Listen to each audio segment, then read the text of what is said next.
লাশ পড়ে গেল, বড় চিন্তায় পড়ে গেল, টেনশন। আল্লাহ কসাই তো দেখতে পাই না, কে কতল করে চলে গেল। সকালবেলা যে দোকানদারের আপনার কমিটি থাকে, গঠন থাকে এলাকায়, সকালে কসাইয়ের হাতে তলোয়ার ছুরি রয়েছে, মাংস কাটা বাবা, আদাস তো কিছুই নাই। কিন্তু যে কতল করেছে সে তো পালিয়ে গেছে বাবা, কোথা হারিয়ে গেছে খবর নাই। এবার সঙ্গে সঙ্গে বাচ্চারা ভাইয়ের আগে আমার মা বোনের এলাকায় এলানো হয়ে গেল। কসাই যেন একজন খরিদ্দারকে কতল করেছে, মনে হয় পয়সা দেয়নি তার জন্য, মনে হয় কিংবা অনেক দিনকে কোনো দুশ্মনে ছিল, এরকম এলানো হয়ে গেল, খবর পেল না।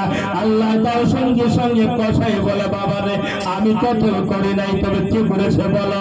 বলে দেখিও না। বলে এমন তো হয় না,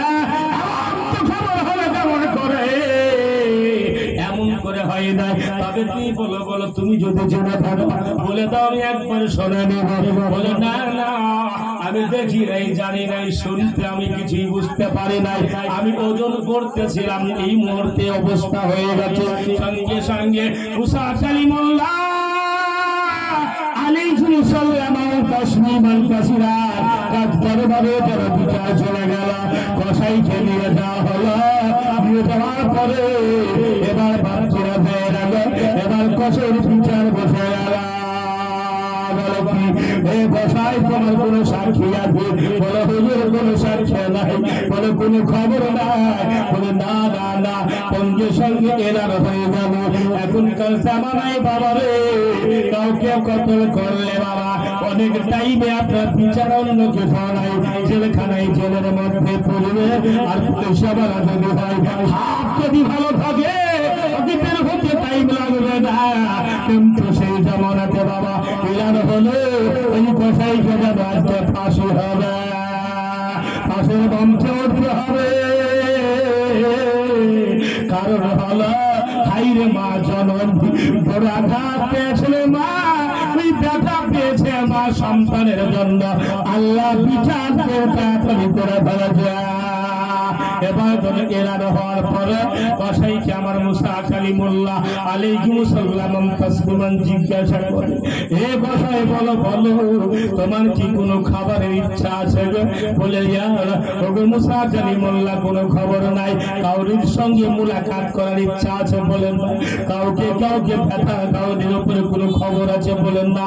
তোমার সঙ্গে কাউরির খবর নাই, কাউকে তুমি কাউকে কোনো গল্প করতে যাবে না, খাবার কোনো ইচ্ছা নাই। তবে সঙ্গে সঙ্গে কসাইকে ডাকতে বলল, আমি অন্য বলবো না, তবে একটা কথা যদি বলতে চাই হুজুর। বলে কি? বলো বলো কসাই কি খবর? বলে হুজুর গতকালকে থেকে আমার বয়স্ক মা জননী গর্ভধারণী মা, আমি তোর খিদায় তাড়নায় রেখে আছি মা, আমি তোর খাওয়াতে পারি নাই গরুর সুজন। একটু দয়া করে মুসা কালিমুল্লাহ আলাইহিস সালাম তাসলিমান কাসীরা একটু টাইম করে দেন হুজুর, আমি গিয়ে তারে যেন কমপ্লিট করতাম, একটু খাওয়া দাওয়া করিয়ে নিয়ে আসতাম। বলে ঠিক আছে, তোমাকে টাইম দেওয়া হলো। তার সঙ্গে বাবা সাথের সঙ্গে পাঠানো হলো। কারণ হলো হতে পারে কোথায় যদি পালিয়ে যায়, আত্মহত্যা করে দেয় বিভিন্ন বাবার জন্য। সঙ্গে সাথে ভ্রমণ করা হলো, সঙ্গে সাথে চলে গেল।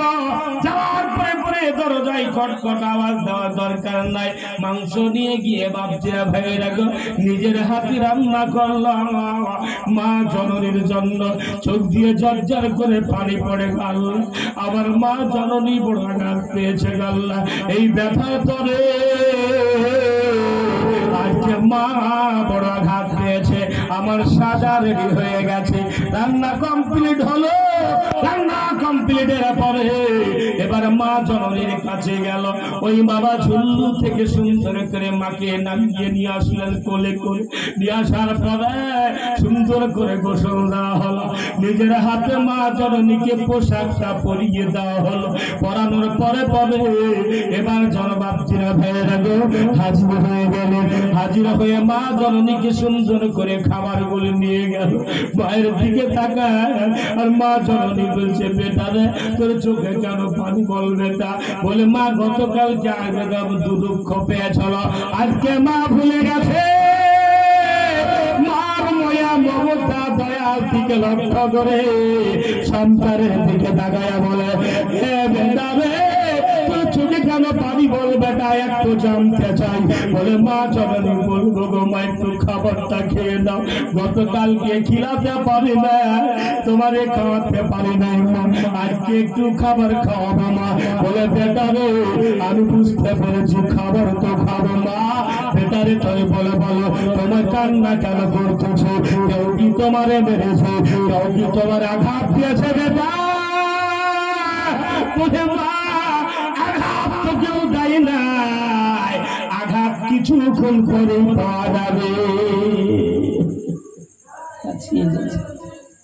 বলে কেন বেটা কি হয়েছে বল বলে মা আজকে সকালবেলাতে একটা দুর্ঘটনা ঘটে গেছে কি ঘটনা বলে মা গো আমার দোকানের সম্মুখে একজন ব্যক্তিকে অন্যজন ব্যক্তি কতল করে চলে গেছে তার ওই কতলের সাজা আমার ঘাড়ের উপরে চেপে গেছে আমি করি নাই তবে আমার কোন সাক্ষী সবুজ নাই আমার সাক্ষী সবুজ ছিল না এই জন্য বলতে পারি না আজকে আমার ফাঁসি আছে মা লাস্ট খাবার খেয়ে নাও মা আর কোনদিন খাওয়াতে পারবো না মা বেটা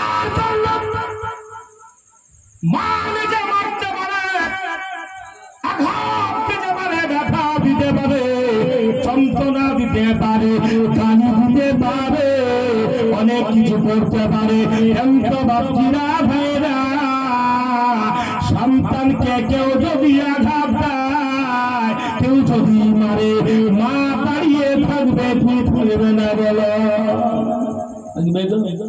বিনা কারণে যদি সন্তানকে মারে সব মা থাকবে দাঁড়িয়ে আল্লাহ মায়ের সন্তানের জন্য দোয়া করলাম আমি জানি গতকালকে আমার সন্তানের উপর দুঃখ ব্যথা পেয়েছিলাম ওই ব্যথার সাজা তুমি রেডি করেছ আমার সন্তানের জন্য আল্লাহ আমার ছেলেকে তুমি ক্ষমা করে বলবেন না সুবহানাল্লাহ বলবি না কদিন একদিন বসে আছে বলবেন মা বোন একটু আস্তে আস্তে বলে না অনেক মা বোনে বসে আছে কিন্তু আর বাবাদের ভাইদের জন্য শুয়ে আসলো নাকি আপনারা না নাই গ্রামে আজকে ঈদের তো মাত্র 4-5 দিন হলো গো এত বড় গ্রাম এত সুন্দর গ্রাম আর একবারে মাত্র 1-2 জন বড় লজ্জার কথা আমরা হাবেশাকে থেকে মনে করছি তা আপনাদের সামনে লোক নাই তো কি বলে আপনি ইমাম মানুষ মাঠে বখানো ঘাটে বখানো গতকালকে জালসা করলাম মুর্শিদাবাদে একদম বাড়িরই জালসা অংশ এত লোক 3 ঘন্টা এভাবে একটা অবধি ইমামের পরে পরে আরেকজন ছিল তারপরে পরে আমি শুরু করলাম এই বেরাদার এত লোক আমি আপনাদের গ্রামের এরকম জালসা কয়েকটা করছি বেরাদার আমি লোকই খুঁজে পাই না কোনো কারণ হলো এই বেরাদার কি মানুষ আমরা শুনতে পাই না কারণ বন্ধ মাইকের আওয়াজ কি যাচ্ছে না যাচ্ছে সবই কিন্তু ভাবছি মনে সেই বাড়িতে শুনি একটু বসে বসে বাড়িতে শুনবেন গল্প হবে দুটোই হবে তাহলে আপনার শুনে লাভ হবে না আর পবিত্র মহাপিলে এসে বসবেন এক তো সব হবে এবং শোনা হবে সুবহানাল্লাহ পাঠ করবেন আপনার নেকি জারি থাকবে বলুন সুবহানাল্লাহ কাদরে মিল্লাত ইসলামিয়া হযরত মুসা আলাইহিস সালাম তাসলিমান কাসীরা জামানার কসাইর কথা বলতেছিলাম মা জননী দুআ করলেন এমন অবস্থায় সন্তান কেঁদে কেঁদে চোখের পানি নিক্ষেপ করে বলে মা তুমি একটু খেয়ে দাও মা জননী যেন নিজের সন্তানের জন্য নিজের মাও একটু হাত বাড়িয়ে সন্তানের জামানো জোরে বলুন সুবহানাল্লাহ খাইয়ে দিল আর মাও খাইয়ে দিচ্ছে সন্তান খাওয়াচ্ছে কমপ্লিট হয়ে গেল মায়ের কাছ থেকে বিদায় নিয়ে বেরিয়ে গেলেন কারণ পাস হবে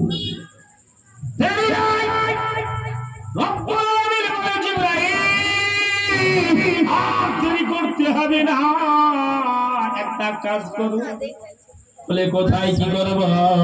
কাজ হলো এটাই রে, আজকে মুসা কালিমুল্লাহর সামানাতে আজকে বিনা কারণে কসাইকে ফাঁসি হবে। এটা কেমন করে হতে পারে? যে কতল করেছে তাকে তার কতলের জাহান্নাম তাদা খায়া দিই। যেমনই খবর পেয়ে গেছে আপনি করতে পারে না।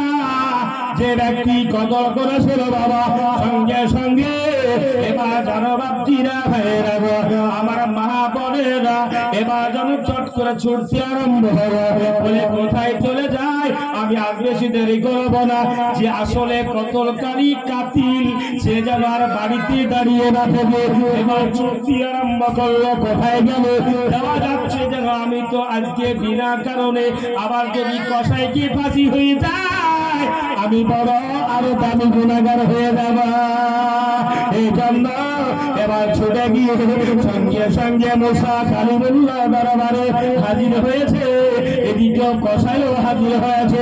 ডাক দিয়া বলতেছিল, হুজুর অন্য কোন কথা নয়, আমি তো কতল কাতিল, আমি কতল করেছি, আমাকে এর সাজা দিবে, এই কসাইকে সাজা দেবেন না। আল্লাহ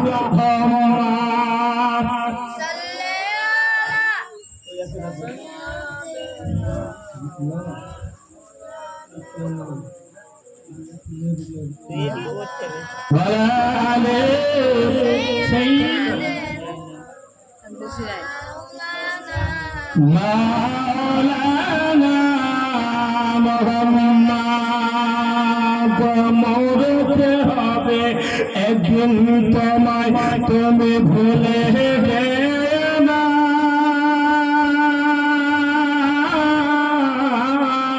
হবে মাটির বিছানা গো তোমার আসল ঠিকানা, হবে মাটির বিছানা গো তোমার আসল ঠিকানা। বাড়ি গাড়ি টাকা করি, বাড়ি গাড়ি জমিদারি কিছু যাবে না, হবে মাটির বিছানা গো তোমার আসল ঠিকানা। ইসরাইল ফারিস্তা যেদিন হাজির হবে এসে,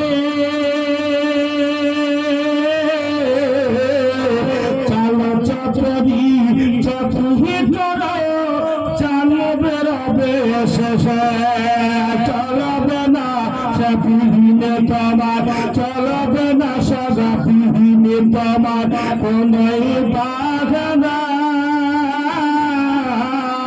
হবে মাটির বিছানা গো তোমার আসল ঠিকানা।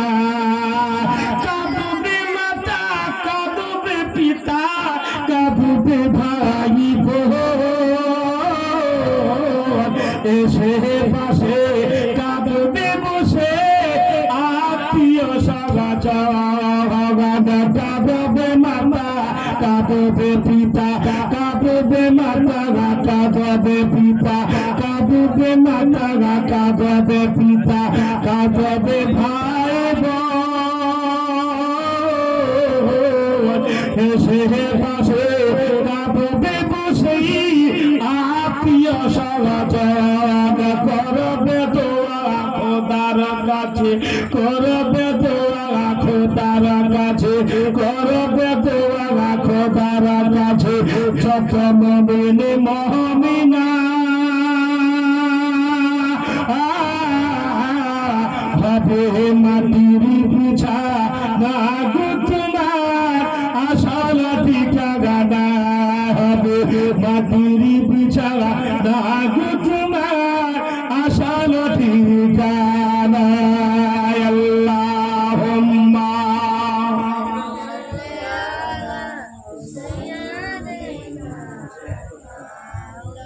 মাওলানা মুহাম্মদ ওয়ালা আলে সাইয়্যিদিনা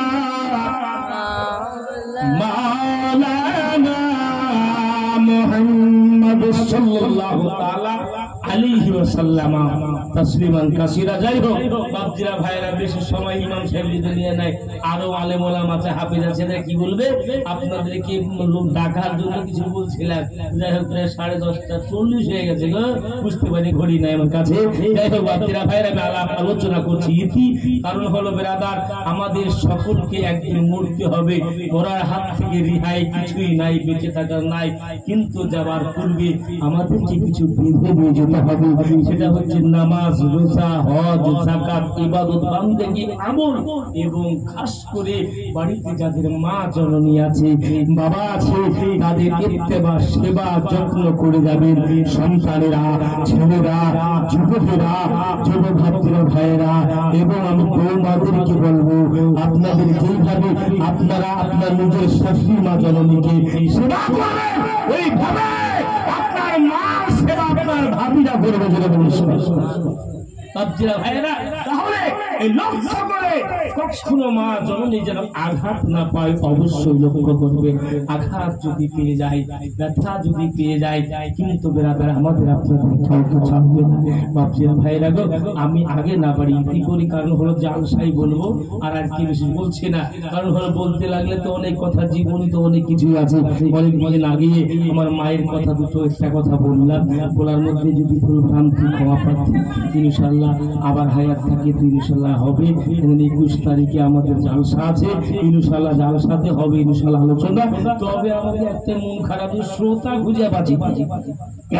আমি আজকে কয়েকটা এরকম জালসা, ঘরওয়ালি জালসা হলো, আমি শ্রোতা খুঁজে মা বোনদের কি পাচ্ছি। ইনশাল্লাহ আমি তো অনেক ঈদ আর বকরা ঈদ আর জুম্মার দিন ছেলেদেরকে শোনালাম। এবার শোনাবো মা জননীকে ঈদগাহ ময়দানে আগামী 21 তারিখে জালসাতে ইনশাল্লাহ। অসুবিধা নাই, এই বক্তব্য রেখেছি। ক্ষমা প্রার্থী। আসসালামু আলাইকুম ওয়া রাহমাতুল্লাহি ওয়া বারাকাতুহু।